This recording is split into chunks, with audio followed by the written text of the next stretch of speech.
Welcome to the Know. I'm Ashley. I'm Eddie. And we got a nice opportunity to send Eddie here, who is one of our writers. You read his words a lot, or listen to his words, or watch his words a lot here on the Know, to go see and play Jurassic World Evolution, which is an upcoming game from Frontier Developments, who have a little bit of experience in this kind of genre. A little bit. It's the studio that made Roller Coaster Tycoon 3.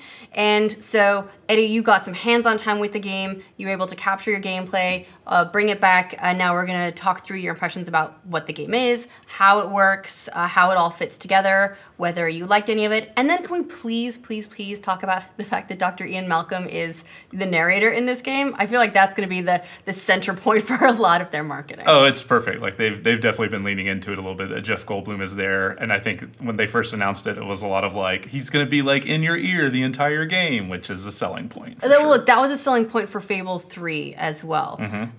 Who was you could have in your... John Cleese was your butler, and that was all it took to sell me on that. So, yes, Jeff Goldblum is your narrator in this game, which is really perfect.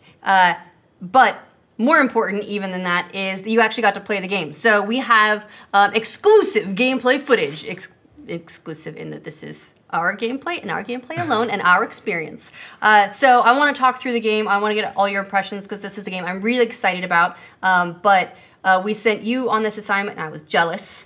This is the first assignment that you've gone on for us, right? Yeah. Got to go play about an hour of the game and really dig into it a lot with the developers. So they had all the developers on hand just to answer questions, and they were all very excited about getting to show the game to people for the first time. And you did a bit of a Q&A with the developers as well, right? So we have that recorded, and that will be going up on our website, theknow.tv, so make sure you keep an eye out for that. But let's dig into the gameplay, because I want to know so much about this. First of all, overview. Jurassic World Evolution, it's a business simulation game. So if you are familiar with the roller coaster tycoons or the city building sims, you know, like, I don't know, Sim City, or City Skylines, something like that. It's Planet Coaster, that kind of stuff. Yeah, so this is a business simulation game. You get to actually construct a Jurassic World dinosaur theme park. And that means that you are going to be developing new dinosaurs, you're going to be developing facilities, you have to balance all kinds of different needs and different wants of the different stakeholders. And it's based on the island of Isla Nublar, right, which was the island in Jurassic Park and Jurassic World. Yeah, and there's 5 islands in this game. They call them like the 5 deaths or the 5 islands of death. And so like the whole thing about the game is that you're making your park, and then you're trying to get your park at a good enough prestige to where you can move and eventually expand to each and every single one of these islands, with each one offering new challenges, new what they called calamitous events. The developers, different things that can threaten the park and the money you're making, and of course like the visitors that come to check it out. And then you have to balance 3 different like branches of development too, right? So not only are you trying to build everything up, theoretically keep the park safe and build new dinosaurs, but you need to balance entertainment, security, and science. Those are the 3 things, and they always kind of have, so Jeff Goldblum, or Dr. Ian Malcolm, is kind of always presenting you with kind of here's what's going on in the park, and then kind of opposite him is Carrot Finch, I want to say is his name, Cabot Finch. Cabot Finch. And the 2 of them are kind of sparring verbally about kind of what the goals of the park should be. But then in addition to that, that's kind of providing like the framework of there's sort of a loose story that they wouldn't talk about too much when we were playing the game, but that's all provided kind of through these characters. And so then the 3 people that you have talking at you to kind of give you objectives and things to do are the someone that's in charge of entertainment, someone that's in charge of research and science, and then someone that's in charge of safety and security. And you kind of have to balance all 3 of those. You can focus on one if you want, but eventually like the entertainment guy will start to ask you to do stuff that is inherently not safe for the people that are coming to visit your park. And so like a petting zoo. Yes. Stuff like that'll hurt your park in the long run. So it's a kind of delicate balancing act that you're playing between all 3 of those, trying to spin all those plates at the same time. But then in addition to trying to spin all those plates, you need to make your park successful, not just with those stakeholders, but also with the park-going audience, with the people. Because if you don't make money and you start losing, you run out, well, your park's done. Right? Yeah, that's kind of the fail state, is if you hit, because early on you're struggling with money, but the UI in the game is actually, and people will see this as they kind of watch the gameplay, is, I don't know, it's pretty elegant, and it actually has a lot of information that you can get to really quickly, but there's a lot of cool charts that you can look at, which I kind of geeked out over, that you can see like minute by minute, here's how much money your park is making, and here's like where all the money's coming from, and here's where like all of your money's going. And so it's pretty cool. You can see all that and how it's breaking down. And eventually, if you're spending more money than you're making, you're going to get down to $0, and that's kind of failing out of the game, basically. Okay, so it's for those who are already pretty familiar with Roller Coaster Tycoon, because the Frontier Developments, of course, worked on Roller Coaster Tycoon 3. They worked on a couple of other little games people might have heard of before, like Elite Dangerous. But Roller Coaster Tycoon 3 is the game that's probably the closest in terms of genre and overall functionality to this game. Yeah, so instead of kind of developing rides and like new attractions, you're instead researching dinosaurs. So you start off with kind of your Hammond Center is kind of your kind of main base of operations, named after John Hammond, obviously. And then from there, you can start to send out dig teams out to research fossils and to excavate dinosaurs that they kind of find in different locations, excavation sites around the world. And that one's a lot more like, like in the Assassin's Creed games, or I think Dragon Age Inquisition did this, where you send out teams to like handle missions. It's kind of like that. And so you'll have the sites are known for specific types of dinosaurs, and so whatever fossils they bring back, so say I want to make a Triceratops, I'll go send them to a site that focuses on the Triceratops, and they'll bring back fossils, and that'll help me get my Triceratops genome more viable. And so viability is the thing that you're looking for. You have to research to get up to 50% viability to start actually making the dinosaur, and then from there, like, the dinosaurs get better the more, like, the higher that percentage is. So I get more fossils, I can get them up to 75%, 80%, and then I can even start playing, like, mixing and matching genomes to, like, customize my dinosaur if I want. So you might end up with dinosaurs that we're not really all that familiar with, because they were made. So in the movie Jurassic Park, obviously they used frog DNA, and then that led to all kinds of unexpected results. Yes. Because it turns out, hey, the frog can change its gender. Now look, life found a way. Yeah. So in this game, what kinds of animals or what kinds of genomes can you use? So the ones that we saw in the demo, they had you started off with frog DNA. Eventually, you can start adding. There was crocodiles. There was Komodo dragons. What's the name of the bird? Cassowary. Cassowary. Yeah. Dude, like the that cassowary is. If you've never seen a cassowary, the bird, they are these killers. You look into their eyes and you can just see them. They just want to hurt somebody. They just want to hurt somebody, but preferably you. And they've got the bony ridge on their head. They're very dinosaur-like. You can see where evolution would have gone with that. So cassowary actually makes a lot of sense. Yeah, so as you add those, like, switching the genome out will kind of give you different effects. Like, maybe it'll make your dinosaurs, like, skin harder, because they all have, like, attack stats, defense stats, because sometimes they'll get into fights, and that's what determines who wins those fights. And the reason you might not want to swap your genomes in and out is because it makes your dinosaur more expensive. So it's always kind of the balancing act of, like, I can spend a whole bunch of money and get this cool dinosaur that no one's ever seen, and that'll bring more visitors to my park, or I want to cheap out a little bit because I actually don't have the money or the time, that it takes to get all that. And so that's another plate you're trying to juggle, is the amount of research you're doing to get new genomes also. To make different types of stuff. For people who love balancing a budget, you're gonna love this game. Yeah. You were talking about how the dinosaurs have individual stats. So I'm assuming that is individual dinosaurs, not just here's all of the T-Rexes and this is what all their stats are like across the board. Like each dinosaur, depending on what do their stats change based on experience? No, their stats do not change, or at least not from what I saw. Maybe they do later in the game, or something you can research that'll do that. From what I saw, the stats don't change. the stats are based on kind of how you make the dinosaur, like how viable the genome is, and then like what other stuff you play with in the genome will change the stats of the dinosaur. But each one does have like attributes. You can name each dinosaur. You can look at the attributes. They have like social attributes. Like some of them really like being in pairs. They like being around other dinosaurs and having friends. Some of them like being near certain habitats. They like fighting. So you have all these things that you can kind of look at and see how your dinosaur is doing, and then you can try to make them happier, so to speak. Like, are they being fed? Are they near water? If they like being near water. And what's cool is they have a pretty, from what I saw, fairly elegant AI. They generally tend to seek out the things that they want, so you're not having to worry so much about like, okay, well, let me like get you to like run over here and do this thing. They'll try to go find it themselves. Oh, that's good. That's very useful. Yeah. And then there are a couple of different ways you can play the game. Josh and Chris, who many will recognize from various Rooster Teeth productions, they also they went out to this event. They played the game as well. They played a little bit differently than you are. Yes. So I'm going to ask them to come by and share their experience. But how did you play the game? What was the experience when you sat down? You started playing, and what did you do? I'm mostly focused on research and security.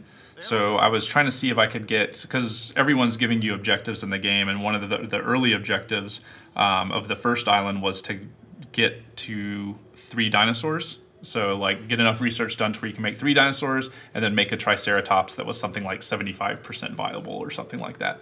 And so I was trying to see if I could get to those dinosaurs pretty quickly, and I was doing a lot of research, and I was trying to make sure my park was secure, because I had like a rainstorm in my play session, and there's a whole lot of electricity management in the game, which actually really surprised me. It reminded me a lot of SimCity in some ways. Like because you need to have enough backup generators to keep the electrified fences going. For example, when the power goes out. Your dinosaurs are going to get out and kill everybody. We're familiar with that particular scenario, I think. Yeah, you can see why power management is important. Yeah, so I was mostly focusing on that and trying to upgrade that stuff and build a park that made sense. But I'm usually like really bad at that. Like every time I play like a sim game or something like this, I get very ambitious about like I want to make everything look really nice and neat, and eventually it's just like chaos. But for people that want to, they actually really can in this game. Like you can terraform a little bit, you can like destroy some environments, you can build certain things, like you can really do a whole lot with the island, which is pretty cool. But I mostly focused on trying to make more dinosaurs and keep my dinosaurs happy, which didn't go super well. I had a very angry Triceratops that got out. She was just fussy, right? Yes, very fussy. All right. Oh, look, it's Chris and Josh. Come in here. I need to hear about this. So, Chris and Josh played the game a little bit differently than you did. Yes. Come on in here. Are you recording? We're recording. Is this a movie set? This is. So this is a closed set. You need to get out. Get very... But we'll just stand here awkwardly. Okay, so you guys, you were at this play session. You spent some time with Jurassic World Evolution as well. I've seen Eddy's gameplay. It's very responsible. I've seen your gameplay. It went a little differently. Less responsible. Well, define responsible. We started off by giving the guests what they need, which was fast food and a place for loving. Hotel. The hotel was... It was my hotel. I think it was like Chris's Love Shack. Lair. Chris's Love Lair. Love Lair. Yeah. Just, you want to do something that's going to bring in guests. And you want something, pops. Yeah. So you'd say you focused on the entertainment. Right. Yeah. And we were in depth. Like we were managing like our food prices, and the stupid people didn't want to pay what we were offering, which the food was worth it. And at the hotel, it was obviously worth it. Premium food experience. Right. It was a premium food experience. And it's premium sleep experience. Right. Do you go to every room in your hotel? Is that the way this works? You just got to schedule it with the concierge. Yeah. Right. Okay, yeah. But then, appointment. And then we focused on, the guest experience. But then also the dinosaur experience. Right. Which is what people are there for. Right. Yeah. People don't go to a Jurassic Park theme park and not expect dinosaurs to get loose. Right. And what you probably bred? I didn't see your gameplay. You probably bred a bunch of sissy dinosaurs. I don't know what they might have been. I had a very upset Triceratops. So that must have been rough. Yeah. people want to see that. Yeah, that's true. Why don't you come over to the Love Shack where we let loose 3, whatever those Tyrannosaurus-looking things were. The Ceratosaurus. Yep. Yeah. Mm-hmm. And they were quick to eat. They were real quick to eat. I saw they ate some scientists. They did, yeah. Well, it was weird because we put them in this cage with all of our herd dinosaurs, those little like grass-eating ones. Yeah. They ate one of them and nothing else. Right. We opened up the cage and let them loose, and there they we just go. started eating scientists left and right. Yeah. Maybe they just really had a grudge against the one dinosaur that they had been eating. I mean, that may be true, but we can only cause so much drama within the dinosaurs. We can't control their clicks. It looked like you guys were on more of like a free-range dinosaur program with less fencing. Well, it's more That's what we advertise at our hotels and our fast Right. food restaurants. All the dinosaurs are free-range dinosaurs. Right, we're not into that. No, you probably had GMOs in yours, Yeah, whatever. there might have been. You know, Yeah. like There were definitely genomes. genomes. There were genomes. Artificial dyes. Wow. We don't have that at the Love Shack. No, thank you. It's all natural. So did you guys have fun playing it? Yeah. Yeah. It's a lot of fun. Do you play a lot of the sim? Do you play like a Roller Coaster Tycoon? These guys also did Planet Coaster. So they got lots of experience with sim type games, especially these business sims. Have you ever played anything like that before? I've done a lot of The Sims, and then I've done a lot of like castle building within like sub games, you know, like where it's like you have to build your own castle and like manage your own, you know, shops and stuff. So it's like, but like a full on sim like this, it's been a while since I played it. But probably Oregon Trail. Like it has Made been sure a you were while. always loaded up on meat. Yeah, But- but even without that, I still had a good time. yeah, but see, like this is the type of sim game I like. Roller Coaster Tycoon was never like my thing because it's like roller coasters are fun, but I want to be, you know, but like this is like dinosaurs. You add dinosaurs to Roller Coaster Tycoon, and all of a sudden you have Jurassic World Evolution. Dino Yeah. DNA. Yeah. yeah, it's fun. So how much time did you spend on it? I think an 45 hour. minutes to an hour. Yeah, about an hour. Yeah. And thumbs up based on the hour? Yeah. Yeah. I Did mean, you- it only took us that long to wreck our park. So, so there's probably opportunities to play longer. Did you manage to run it all the way into the ground, or was there some money left over? There when you was- finished? Yeah, did you actually fail? Or was No. Because we were actually doing pretty well Right. until we decided to experiment with the open cage policy. Right. And even then, we didn't play long enough to firmly mark that as a failure. Yeah. We might have made money off that. I didn't see. I was Well, actually it- struggling with money a lot during the game, so maybe you made more than I Yeah, did. because you didn't have quality entertainment. That's Right. true. Yes. I mean, That's we true. might have sold off some of our buildings to afford our 3 killers, but whatever. I had that's one fast business. food restaurant, and that was the only entertainment I had. Yeah, see, that's your mistake. We read the art of the deal right before playing, so we knew what to do. What, fast food? Right. Yeah. You need that $4 sign, fast food. That's what people will pay for. Look, if you study any sort of theme park, you know that you need a ton of fast food. Yeah. Do you know what our favorite part was though? There's a research It and wasn't development. Chris's love lair? It was close. we made this discovery. There's a research and development team you can pay for. You probably did this. This is part of like the plot. But the first time you go there is not to research a dinosaur. It's to research your new T-shirt design. And I just want to meet that guy. Like I want to be that guy on Tinder dates. That's like, hey, I don't mean to brag, but I am a researcher at Jurassic World. And they're like, what do you? Oh, did you make the Velociraptor? I was like, no, but I did make the Velociraptor T-shirt design coming this fall. Like that's the guy I'd like to play as. Those labs. Look, That's a big a job. lot of companies live and die by their merchandise. He A probably lot, wears lot a of lab brands coat. do. Yeah, I just like it was all under the blanket of R&D. It was like this is a weirdly departmentalized company. I think. Sure, you'd almost think that would be under like marketing and design. Yeah, Yeah, I don't but think I got that our far. end- Not at our company. It's not. I guess that's what their D stands We for. like to That's run- the development yeah, they're going we do for. things a little different. Yeah. At the open, I didn't get open that far in cage. the research tree. See, the it T-shirt really design. does sound like you played things safe, but like, I did. You didn't make near as much progress. We were like, didn't make we it were work. innovating. We were left and right. No one's seen a park like this, and no one will see it again because they're all dead. So Yeah. it was great. All right. Well, so thumbs Fine. up so far for the crazy playthrough. Yes. Are you gonna? I don't know how anyone is going to play that game and not at some point Watch it all fall apart. Yeah. purposefully take their fences down. Yeah. Well, sure. I do that just to It's watch a my Jurassic husky attack Park people. game. Yeah. Life finds a way. Sometimes you just have to give it a little push. Sometimes Yeah, the way yeah. it finds is the button you hit to take away the fence. Yeah. All right, awesome. Well, thank you guys so Yeah. much. You also have some more content coming that you're working on that's going to be on roosterteeth.com and on... We're working on a deal with roosterteeth.com. Okay. Yeah. That's going to be the next iteration of the park. Right, I haven't locked that Is it down. going to be, what, like a cage-free You need to get the R&D guy. rooster in a dental theme We park? have some R&D people on it. Nice. Eddie's on it. Some other R&Ders. Well, so maybe we can get some shirts. Maybe. Yeah, some Yeah, shirts, definitely some hotels. Hotel shirts. Sure, love layers. Yeah. Yeah. I survived the love lair. Some fast food. Fast food. It's all going to be happening. All right, thank you guys Yeah, so much. Sure. And we're going to talk a little bit more about the actual serious gameplay now that these clowns are taken off. Thanks, guys. Thank you. That wasn't live. It was not. Turns out, so you can play this game a lot of different ways. Yes. You went much more the research route, the more traditional, maybe try and make your game last route.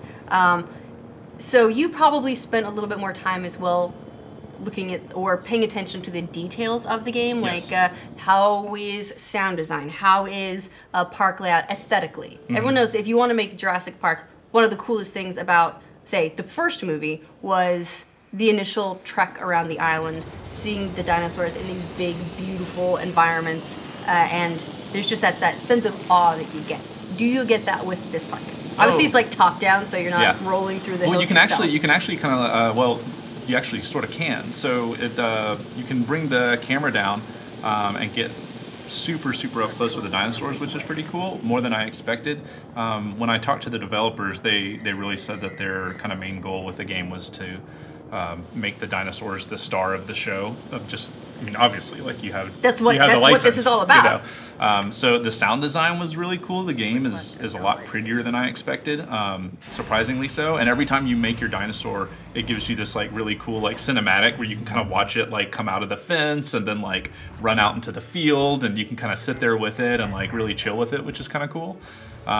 So it and the music and everything, a lot of it it really feels like Jurassic Park or Jurassic World. Yeah, how's the sound design? I'm curious, how do the dinosaurs sound? Oh, they sound awesome. How is the music? How does all that fit together? Yeah, it all fits together really well. I actually, the developer I sat down with was on the sound team, and so I actually commented on the sound quite a bit, not realizing that, and he started getting very excited. He's like, oh, that's everything I work on, and he was very happy about that. But all the dinosaurs sound great. To your point a second ago about kind of getting down in there with it, one of the things that you're also juggling on the island is you have a ranger station, and those are the people that actually go out and handle the dinosaurs when there's a problem. If a dinosaur gets out, or so we're talking the Chris Pratts. Yeah. Okay. Or if someone, or if a dinosaur gets sick, they're the one. They're sending a helicopter out, or if you need to just move a dinosaur to a different enclosure.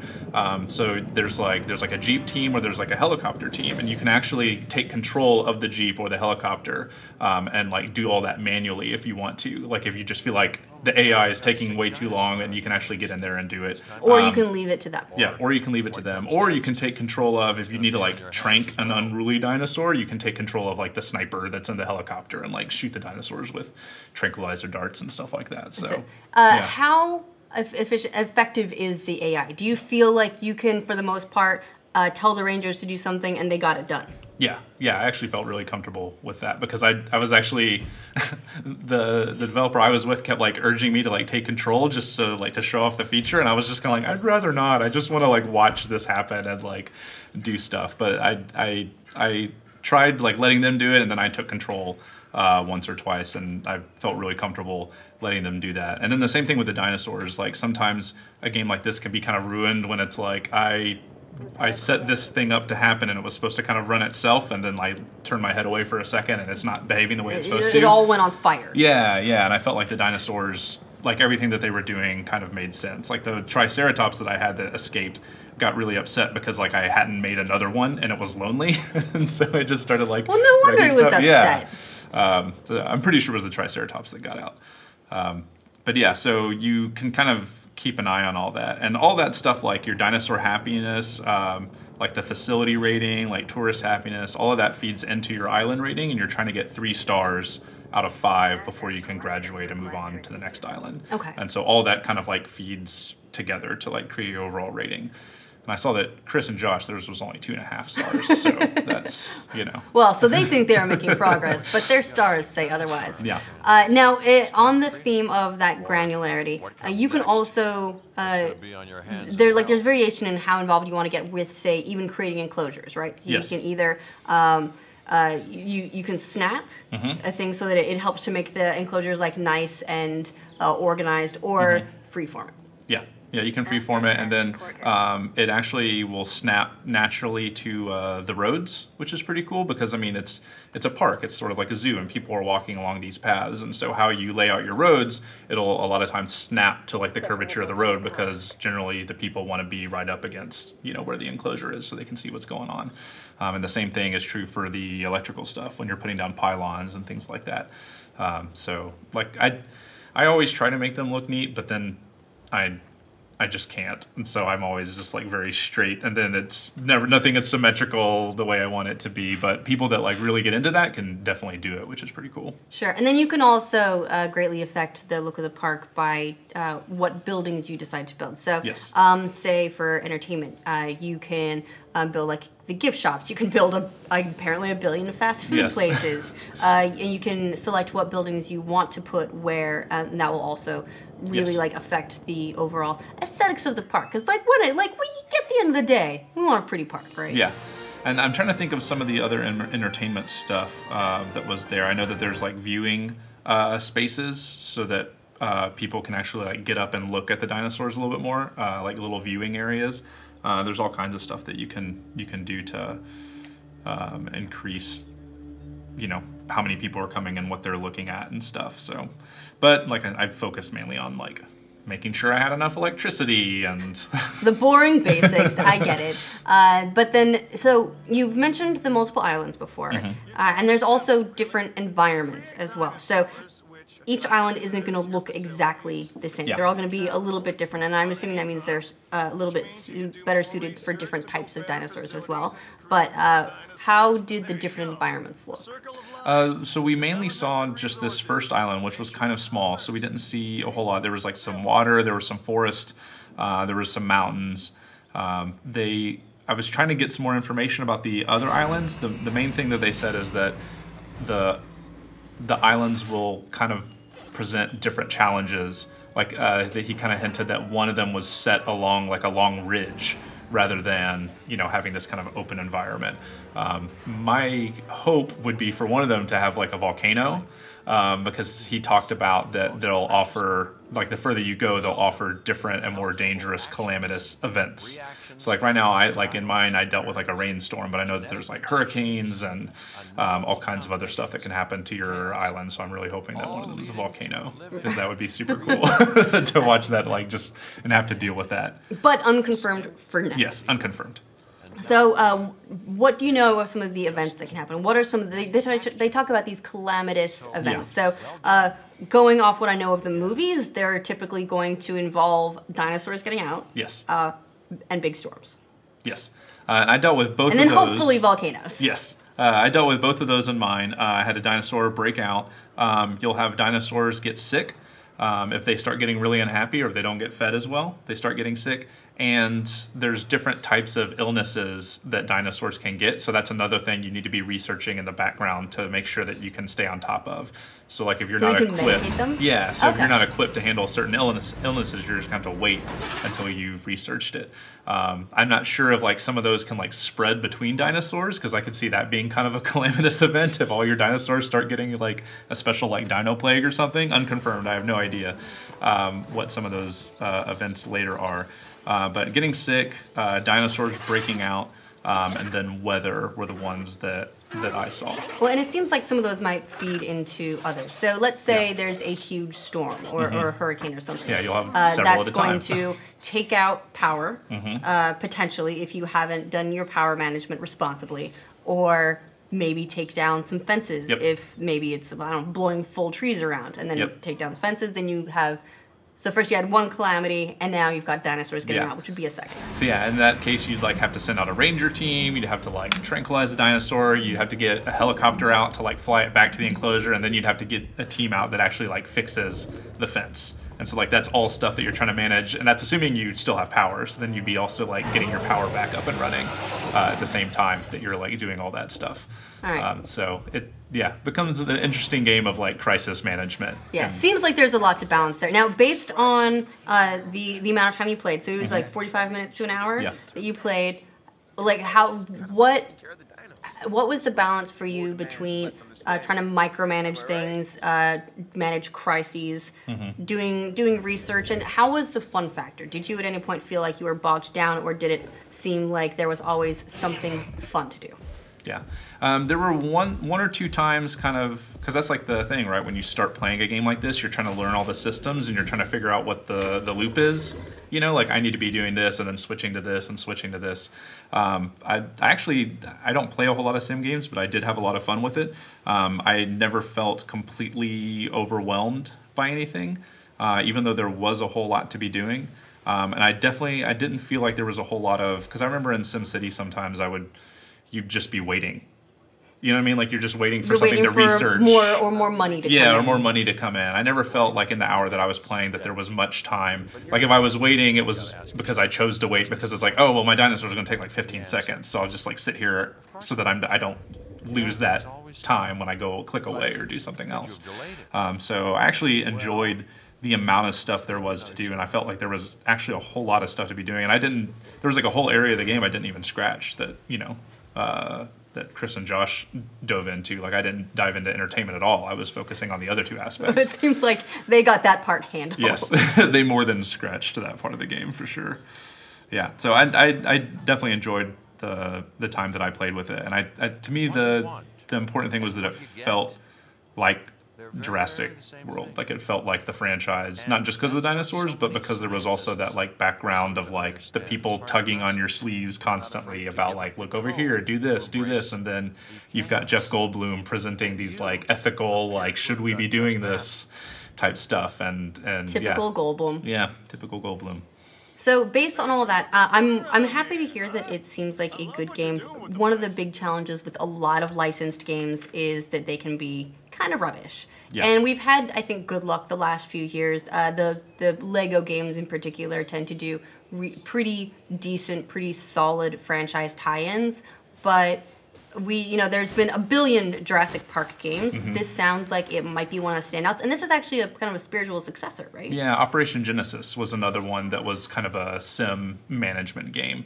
That one got a lot more like granular with like aesthetic stuff. Like I watched a Let's Play of it one time, and it was like you could put, like you're literally deciding like I'm going to put a trash can here, I'm going to put a park bench here, and like you have like money going out of like your account and stuff. This one doesn't get quite that granular with the every little detail of this, but the systems definitely are a lot more like refined than the systems were in Operation Genesis. Like that game had a lot of clunkiness to it, whereas this one's, you feel like you're managing this full-on like living, breathing park, in comparison. I mean, and the developers have experience with this genre. We mentioned it much earlier, but they did Roller Coaster Tycoon 3, which was one of the best Roller Coaster Tycoon games. That franchise has now been taken over by another developer, and they put out their own sort of version that was Planet Coaster, and that went up against Roller Coaster Tycoon title as well. A Tycoon World, that's what it was. Okay. And the fans generally came down on the side of Planet Coaster. So people are very confident that Frontier Developments knows their park sim games. Yeah. And that it seems like an integration that makes a lot of sense. Do you have any particular critiques based on what you played? Like anything, like any concerns, anything that you aren't 100% sure about? There was, I guess, a couple of things. The UI is for the most part is like very well designed and can give you a lot of information at once. There were certain things that were buried under a whole lot of menus that were kind of a little strange to find when I was looking for them.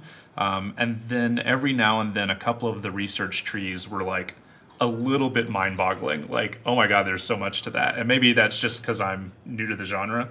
I'm not sure, but there were like one or two when I would start clicking on like, oh, okay, this is gonna, you know what I mean? Like you're like, that a research tree will go like a couple of layers deep, but like I would sit there and think like, okay, here's the last layer, but then there would be like a whole other layer behind it, and that it just like my brain couldn't handle it, and I was like, I don't know about this. So it's a whole lot. A little bit of intimidation factor for little new bit. players potentially. Yeah. Okay. But while I was playing, I didn't have to deal with any of that, so I'm not sure how that would feel once I got to that area. And then I'm trying to think if there were some other kind of main critiques. That was the main one. Oh, and then this also might just be a symptom of this being like the intro island. There was a lot of the island that was kind of like bordered off that you couldn't mess with. So the first island especially was like very small playable area. So I didn't get to, I was, you know, because you want to make like a big sprawling. Yeah. Okay. But again, it might just be that it was because it's the first island and they're trying to keep it pretty contained. Or because they're trying to contain the demo. Yes. Yeah, that could have been another thing too, for sure.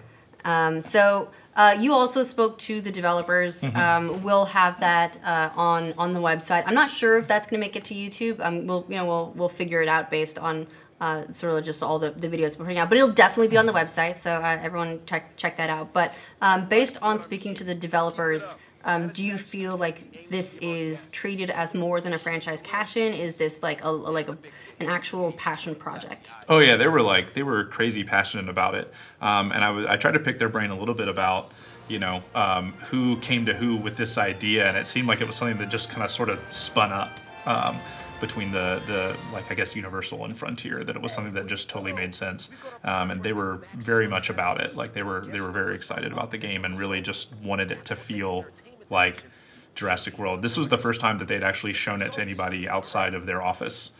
So they were all like super eager to kind of see what everyone thought of the game. Very cool. And so overall, looking pretty optimistic. It sounds like you liked it. Oh, yeah. I'm very interested based on the gameplay I've seen, based on your experience. We don't have a terribly long time to wait. The game is coming out pretty soon. Yep, June 12th digitally, and then July 3rd physically is what they just announced. Interesting strategy. Yes. Well, let's see if it works out for him, Cotton. Yeah.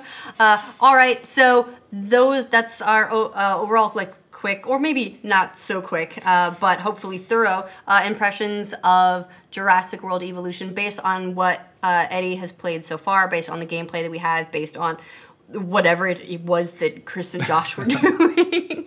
And we'll be keeping an eye on the game as it gets closer to release. But so far, it sounds like one to keep an eye on for sure. Yeah, for sure. All right, let us know what you think of this gameplay. If you are interested in picking this game up, what you think based on what you've seen, what you've heard so far, in the comments down below, to make sure that you get more videos like this from us. Like this video, and if you're new to the channel, please subscribe to the know. It helps us out a bunch, and that way also you can see the videos, because they should just pop up in your subscriber feed.